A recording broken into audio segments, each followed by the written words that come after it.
The big game is fast approaching, but wait, you still haven't got your tickets. You've spent hours searching, but you're still confused about ticket prices. Time to stop searching. Visit ticketcompare.com. We compare ticket prices for all the popular leagues and tournaments for you. We work only with the most trustworthy sites, so you can have peace of mind when buying your tickets. Compare prices, buy tickets, get to the game. Ticketcompare.com. Buying tickets made simple.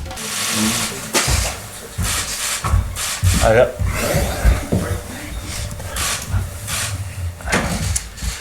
Right, guys, when ready, we'll start with Sky Sports News. Harry, good to see you. And you. Bear with us. Harry, first and foremost, huge congratulations. How special is this for you? Yeah, no, thank you. Obviously a massive day, a very proud day. Just a dream come true, really. How and when did you find out? I found out a few weeks ago. I met Gareth at the Grove when the squad were there.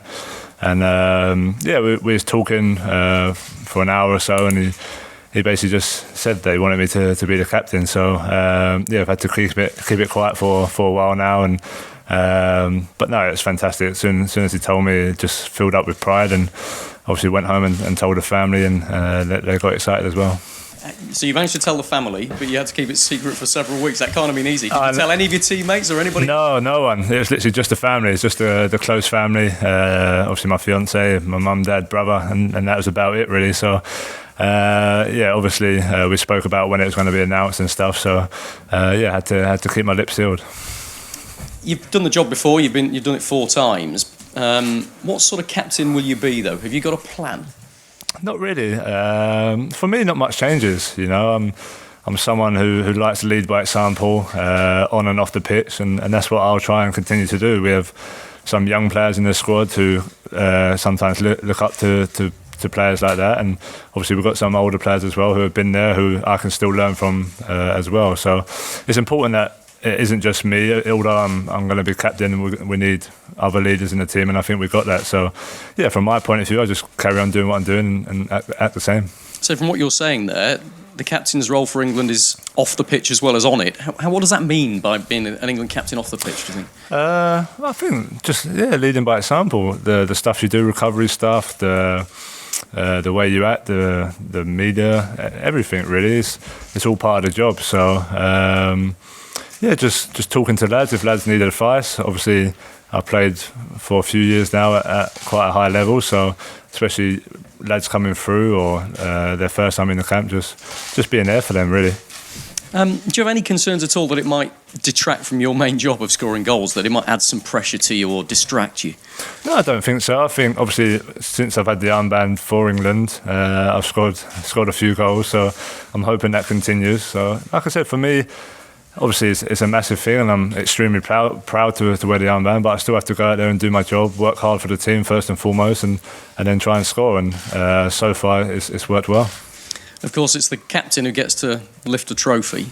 Have you dared to think of what that might be like for you if you're lifting the World Cup? Yeah, of course. It's impossible not to think or dream about lifting the World Cup. It's the biggest competition in the world, and for me, it's going to be a massive dream to play in it. So, it's impossible not to think about that. Obviously, it's going to be hard. It's going to be a tough job. But look, we're excited to be there. We've met up for a couple of days now, and we're just looking forward to getting out there. Do you believe England can win it? Yeah, I believe we can. I think anyone can. I can't sit here in front of you and say we're not going to win it, because we could do. So it's just my mindset.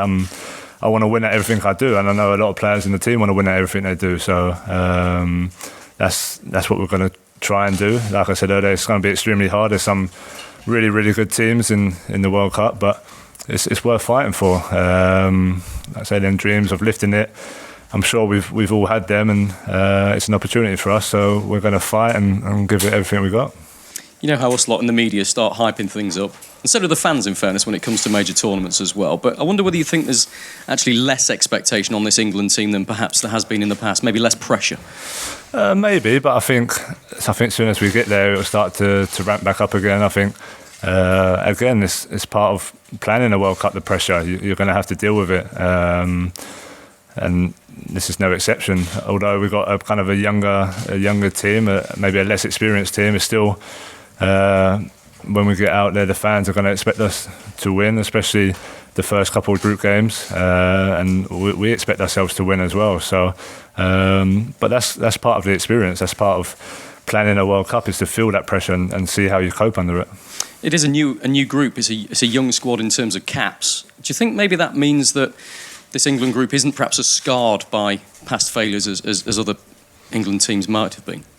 Well, it's hard to say, really. We've had some extremely good teams in the recent past, and obviously it's not gone well in the major tournaments. We haven't won a major tournament for the last 50 years, so no matter how good our teams have been, we haven't done good enough. So from our point of view, we've kind of got nothing to lose. So we just got to go there and be free and just enjoy it. You know, it's an amazing experience. We're going to look back on it, I'm sure, when we're retired and remember every part of it. So why not just give it everything we got?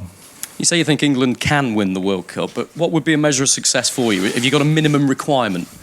No, we haven't really. I think that'd be again, it'd be silly to put kind of a minimum task on it.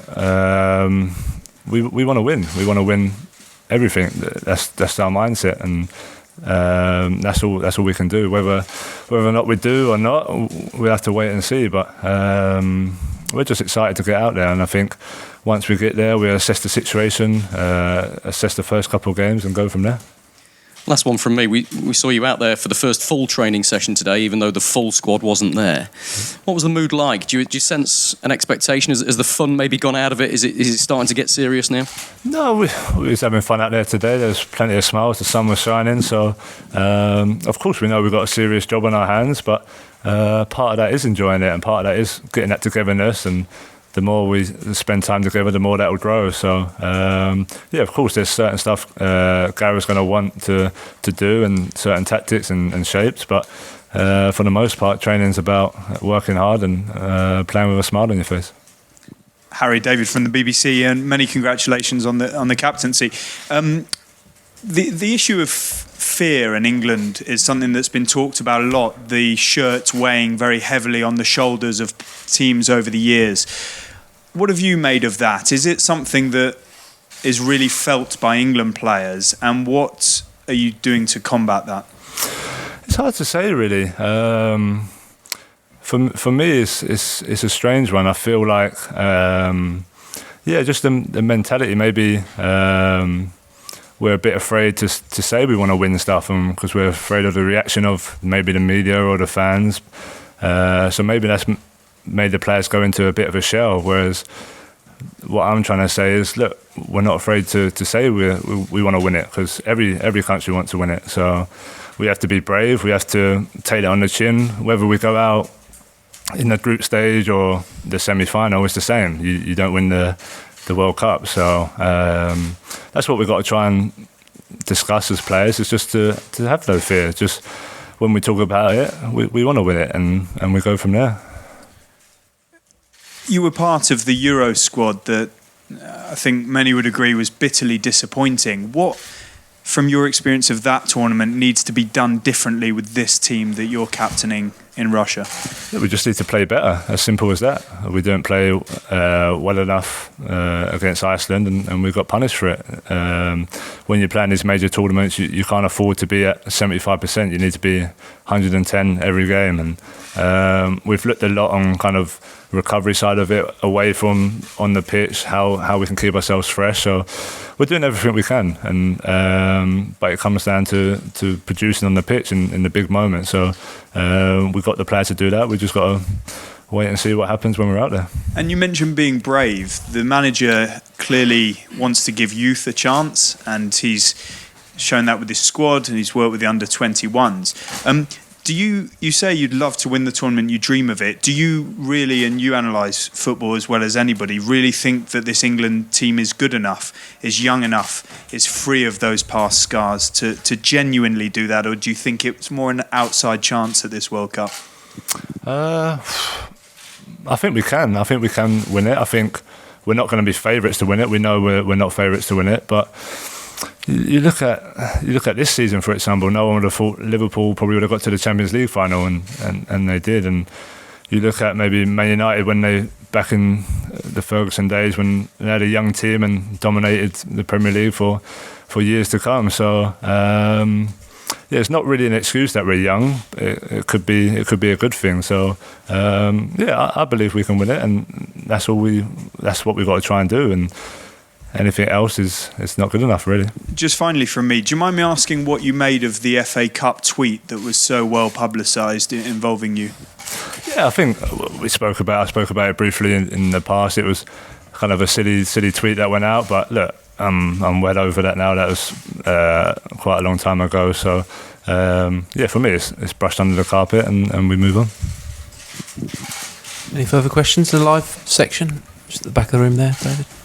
Regarding Gareth Southgate's character, personality, how do you think his personality reflects on the squad receiving the newcomers for the team? His receptive, his character helps this integration? Yeah, definitely. He's a great manager. Obviously, he's worked with a lot of the players before in the younger age group, and he's just a good man. He likes to talk to you when you're around the place. He's not a manager that you're afraid to go up and ask questions. So he's trying to build a real environment where you can just be free and be yourself. And obviously, he's had past experience in tournaments. He knows what it's like. He's been there himself. So he's trying to use all that experience to help us. Okay, Carrie Brown. Harry, after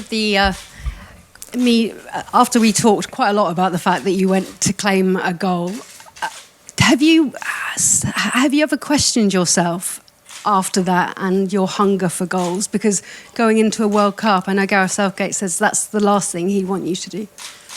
No, it's the same as what I've always said. It was my goal, and I rightly claimed it, and it was down to the Premier League to make a decision. They made it, and we get on with it. So maybe that's obviously the world we live in. A lot of stuff gets over analysed and overhyped on social media and things like that. But for me, it was I claimed the goal, I got the goal, and I moved on. How hungry are you to go for the Golden Boot at this World Cup after narrowly missing out on it in the Premier League?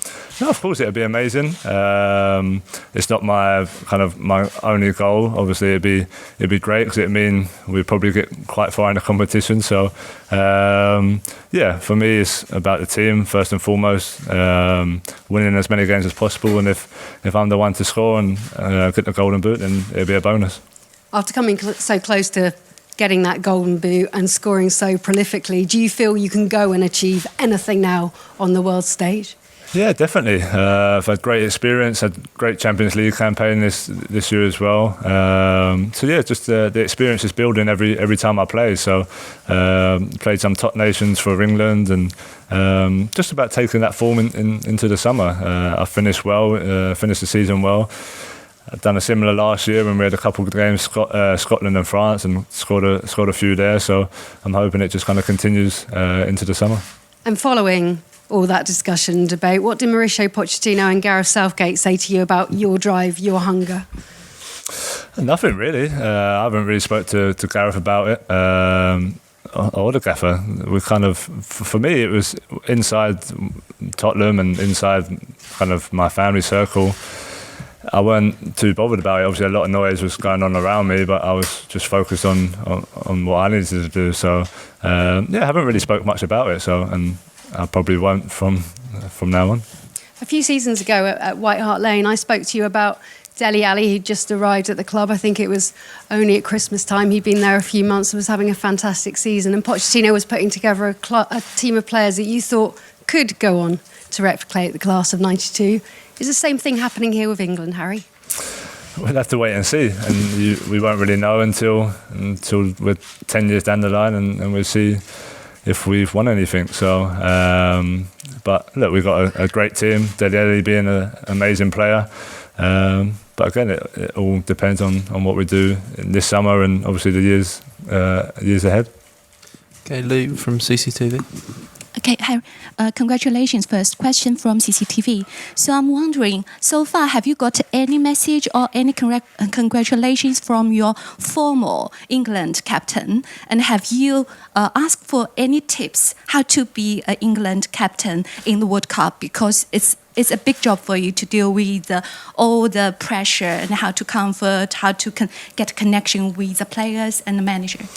Yeah, no, not yet. Obviously, we have to wait and see. But for me, obviously, any advice is good advice, and they're players that I can learn from. But like I said earlier, my style is just to be the same as what I've been for the last few years in the England squad. To talk to players if needed to train hard, push players in training, get the best out of players, and myself personally just carry on doing what I'm doing. So that's all I can do.